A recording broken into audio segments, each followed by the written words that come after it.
So my name's Carl Rowlinson, and I run a woodland creation organisation called Plant-One. Graham Makepeace-Warne, CEO of Manx Wildlife Trust. Talking about the forthcoming evening, 14th of April at the Peel Centenary Centre, which is No Trees, No Seas with Carl and Plant-One Cornwall. First off, just give us a sort of précis then about what the evening, I know it's a film and then talk and Q&A session afterwards, Carl. Just give us a background on exactly what we're talking about when we're saying no trees, no seas. So to give you a bit of a background, Plant-One is a woodland creation organisation. We're based down in the southwest here. And we've got a mission and vision to restore woodlands, but also importantly to reconnect people back to our boreal past. And we've just launched this campaign called No Trees, No Seas. And in the campaign, we're being guided by some science that we've been working with and had been privy to, and that basically shows how important our forests are to our coastal ecologies and our marine habitats. And in fact, these two ecosystems aren't divided. They're actually working together as one to support and nourish each other. Tell us a bit about Plant-One Cornwall then. I started off life as a tree surgeon. So I was, spent a lot of my career kind of arguing to keep trees rather than cut them down, which made me kind of a bad tree surgeon, really. I sort of come back from a day's work kind of skint because I would just have argued a case for keeping an oak tree rather than removing it.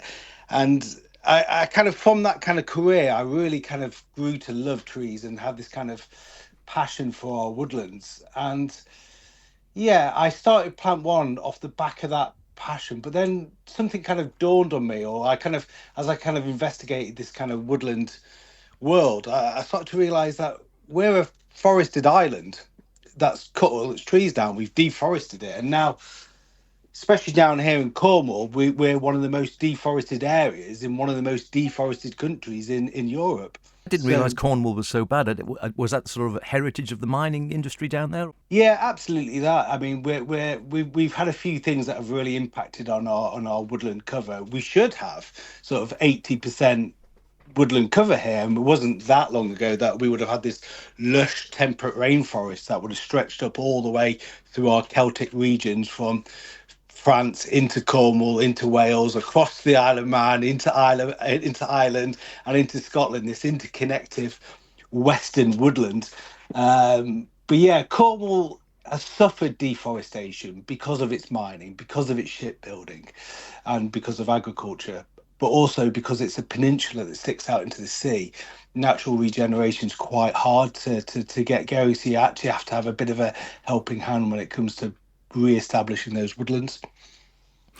And then the talk over here then in the film, in the No Trees, No Seas, this is sort of taking it a bit further from just, again, tree planting and reforestation, and this new research, which I was just talking to Graham briefly beforehand, I must admit, it's completely new on me, this link, how restoring forests can actually help to revive oceans and bring back fish stocks. So, because Graham was saying, I'd sort of heard of it, but I'd thought about it the other way around, I think, Graham, yeah? Yeah, so I know there's been some work in Hampshire around sort of rebeds along watercourses to hold nutrients back.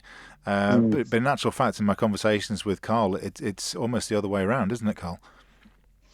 Yeah, it's kind of amazing how these two, what we kind of have always thought to be two distinct and separate ecosystems, actually there is this kind of really entwined relationship that's happening, and the research is absolutely fascinating. There's some great work going on in countries like Canada and Japan who have this intrinsic link and this intrinsic understanding with the forest and the ocean, but very little happening here. And it kind of goes back to what I was saying. We're a forested island, and that's quite a rare kind of ecosystem. It's quite a rare habitat, but we remove those trees. And what the research is telling us, and the research being done by Dr. Ben Phillips, Dr. Ian Hendy, Sam Manning of the Woodland Trust, Dr. Lisa Beatty, is that actually the woodlands work to support the ocean, and then the ocean works to support the forest as well. And we can certainly dive into the mechanics behind that as well. Yeah, it does seem surprising, doesn't it, with the amount of work that's gone on over the years, both obviously within marine ecosystems and also on land, with whether it's biodiversity or whether it's replanting or Celtic rainforests and such like. Is this the first time that this really strong link has been discovered?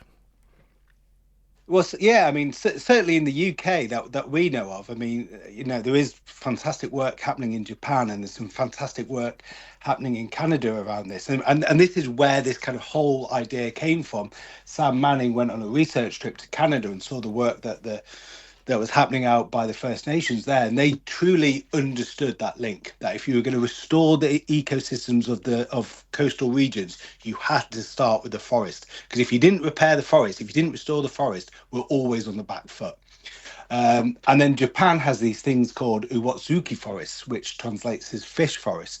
They understand the link between fisheries and forests, so much so that within their important fish nurseries, they have a designated area of 60 to 70% woodland cover, and those are like akin to our kind of triple SI kind of designations. These are areas of forested land that has to have a certain woodland cover that supports their fish nurseries. And there's we talk about it in the film, but there's this Japanese proverb: to catch a fish, plant a tree. So it just shows how embedded in their culture this connection between forests and oceans really are. So how did you come across the research then, Graham, with bringing Carl over?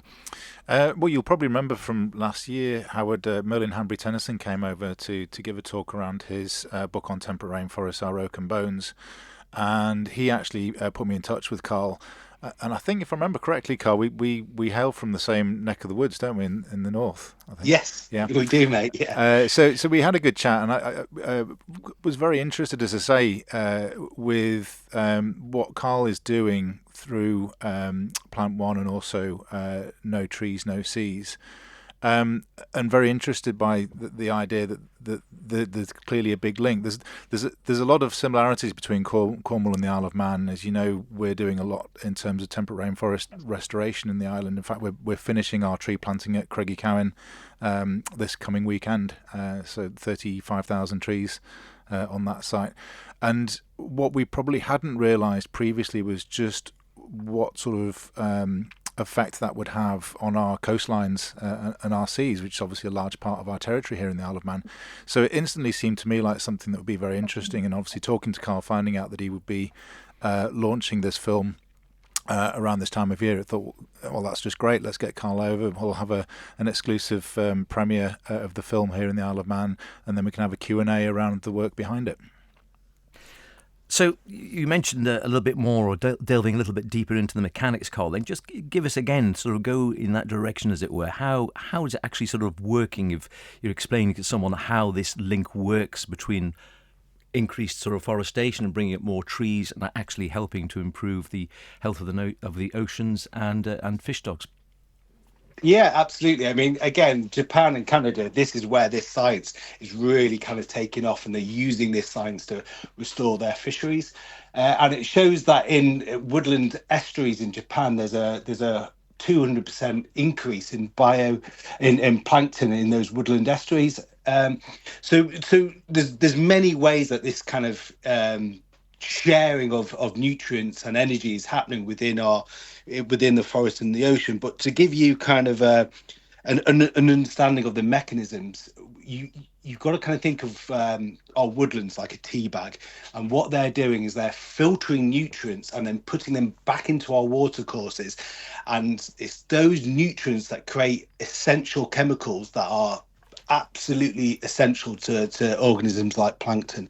So these are our woodlands are holding back pollutants, they're holding back nutrients from the land, from agriculture, from pollutants that would otherwise enter our watercourse, and they're keeping them on the land. But as that water gets filtered through the woodland mosaic and the soil composition, they filter out the pollutants and actually create a humic acid that makes iron bioavailable to plankton, and that makes plankton bloom. It could be one of the things that we're seeing that is actually declining plankton, is that loss of forestation in our important fish nurseries.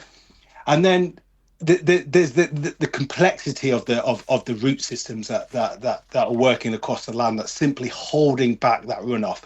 Now, if you drive around, and I'm sure you have the same kind of problem in the Isle of Man, but if you drive around when it's absolutely on a wet, rainy day, you'll see all that runoff just piling into the estuaries, into the rivers, into our watercourses, and it's smothering our mill beds, it's smothering our seagrass beds.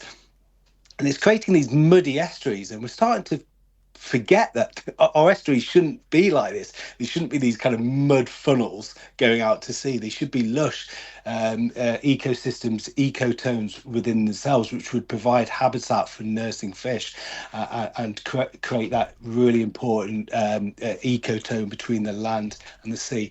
But one of the most fascinating mechanisms that I kind of really love to talk about is the salmon, and how salmon are in fact a woodland creature, and we need to start thinking about salmon as a woodland creature.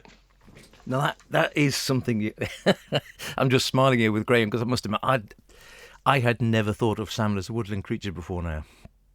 Well, they're a fascinating part of our ecosystem. They're an ecosystem engineer, really. I mean, what salmon do, unlike any other animal, is they feed in the deep ocean. You know, quite a lot of the migratory salmon feed off the deep ocean trenches near Greenland, and as they transition into our watercourses, they stop eating from that marine environment, and they prepare themselves for their freshwater journey. And these are a biomass bomb of deep ocean nutrients that swim up the estuaries, up the rivers, up the streams, and in the environment that we once had in Cornwall and in the Isle of Man and places like this, they would have gone to the headwaters, which would have been in the woodlands. And if you think of the salmon nations like Norway, Japan, and Canada, where this biomass pump is still happening, thousands of tons of this biomass is heading into the woodlands, where they then spawn and then they die and they're predated on by birds of prey or by bears, and their carcasses are spread across the woodland floor. And as those marine nutrients go back into the woodland, in Canada, where this cycle is still very much present, 20% of the nutrients in the forest floor come from the deep ocean, and it's this mechanisms that's creating that making that happen, alongside with your white-tailed eagles, your ospreys, which would be foraging in the ocean, bringing those marine nutrients into the woodland again and putting them back onto the forest floor. So the question for the No Trees, No Seas campaign is, what does it mean that we've separated those two ecosystems, and how can we reignite that joined ecosystem again? It's fascinating. It really hadn't crossed my mind, that link before. Am I just being slow on that one, Graham? Is this something that's crossed your path before now? You thought about it in this way? No, it's interesting, isn't it? Like, we all learn at school about the precipitation cycle, the way that rain comes from the sea, but we don't learn about the nutrient cycle, which is arguably more important. And I think Carl makes a really good point there. And the thing I find most exciting is, obviously we've got places like Laxey here, which is, Viking for salmon. We know there used to be lots of salmon in that river. And we're looking at tree planting further up that watercourse, which could have exactly the sort of impacts that Carl's talking about. Wouldn't it be amazing if the work that Manx Wildlife Trust is doing to restore temperate rainforest in the Isle of Man could bring back our salmon, could increase our numbers of basking sharks again, because it brings the plankton back? It's all linked, and it's all fantastic, and it really excites me. So I'm really looking forward to having Carl over and seeing the film and speaking to him. Absolutely. And I was just thinking exactly that, really, Carl, as well. I mean, the work, as Graham was saying, that the MWT have been doing over the year, particularly up in the north, and the increased forestation there, is this basically sort of feeding directly into the sort of work you're talking about? Yeah, I mean, I think what the really, and as sort of Graham has talked about there, I think the really exciting opportunity here is to kind of galvanise support for woodland creation across people that might not be might be a little bit disenfranchised or not really considered how important woodlands are. If you're a fisherman, if you enjoy healthy, clean waters, if you enjoy surfing, if you enjoy all of these amazing activities that you can do from an ocean, well, supporting woodland creation could be one of the key things to actually making sure that we have a healthy ocean. So yeah, I'm really excited by the kind of galvanizing effect that the No Trees No Seas campaign has, and it's I'm really looking forward to coming to the Isle of Man and seeing firsthand the work that you're doing, and learning from that, and seeing how I can also bring some of that back to Cornwall. When we're saying planting up trees, reforestation, is the type of tree important? I.e., you see a lot of obviously monoculture, we're doing sort of pine plantations and such like. Are we talking specifically about mixed broadleaved plantations or trees coming in, or does the actual type or species of tree play a part? I mean, I'd love to hear from what the work you guys are doing in the Isle of Man. I'm sure it's probably the same mosaic if it's temperate rainforest. Yeah, very much so. So it is the classic oaks, hazel, the usual deciduous mixed native broadleaf woodland, trying to replace a lot of that boring, Sitka spruce plantation monoculture that we all know when we walk through there has very little wildlife value. And so, as I say, we're finishing at Craigiecowan this weekend. If you go up there now, there's already trees as tall as I am, and you can see the species mix in there, and just how much that is doing for the local wildlife. So it's a very different image to perhaps what people have grown up in a generation here, used to these sort of plantations that were planted in the 70s that are very boring monocultures. So having that mix is important. Massively, yeah. It's not just a case of, an oak, a hazel, a rowan, something else. We'll actually build in copses so that there might be a little hazel glade, or that a little copse of oak trees, because that's how they would occur naturally. It's trying our best to recreate those natural habitats as they would have been. And then again, I suppose on the sort of a broader, or taking a broader sort of stroke at the whole issue here, again, I suppose it's very important either whether the work you're doing in Cornwall, the work here on the Wildlife Trust, this, as you mentioned in your own sort of aims of the campaign, this fostering collaboration between different organisations, and I assume getting sort of governments on board as well. Well, collaboration, as you know, is really important to everything we do at Manx Wildlife Trust, and we wouldn't have been able to do the tree planting. We wouldn't be finishing Craigiecowan this weekend if it wasn't for the support of the Isle of Man Woodland Trust. So really good collaboration there between the Wildlife Trust and the Woodland Trust, which has been really successful and will continue as we continue planting up more of our sites going forward. And as with all these things, government can play a really important part. In the UK currently, you can get tree planting grants. You can get money towards tree planting. We don't have that in the Isle of Man. So that makes life difficult for us. It means we have to raise those funds elsewhere. We have to build our own tree nursery to grow the trees that we need. So that kind of support and legislation from government can be really helpful. And do you find increasing interest in your work down in Cornwall, Carl? Yeah, absolutely, and this is the kind of interesting thing about the No Trees No Seas campaign, and a bit like what Graham was saying, collaborations are the key at the heart of this. The problem that we faced for quite a long time in the kind of conservation or restoration sector is people are working individually and also going after the same pot of money. You have some great organisations, but what we're trying to do with the No Trees No Seas is pull everyone together so that we can come up with a picture, a picture of what a good win is, and then use that to kind of maybe tell a joined up picture, and then go after, all go after the same pot of money and use that to kind of as a collaborative effort. But Cornwall's well known for its coastline, and that's our kind of brand, that's our USP. But people don't realise what fantastic woodlands that we've got there, and now how important they are to that amazing coastline. So this is really highlighting that for people in Cornwall, and it's amazing to see people get behind it. It's a fascinating topic. Something, again, it's really, I found it very interesting reading about and hearing from you today, Carl, and I must admit I'll be fascinated to see where this actually goes, and hopefully it'll, as you say, will actually have a major effect over the years and decades to come if people get on board with this one. When is the actual talk then, Graham, and if people want to go along, how do they get involved? Yeah, of course, it's Tuesday, 14th of April. Doors are 7 p.m. for a 7:30 p.m. start at Peel Centenary Centre.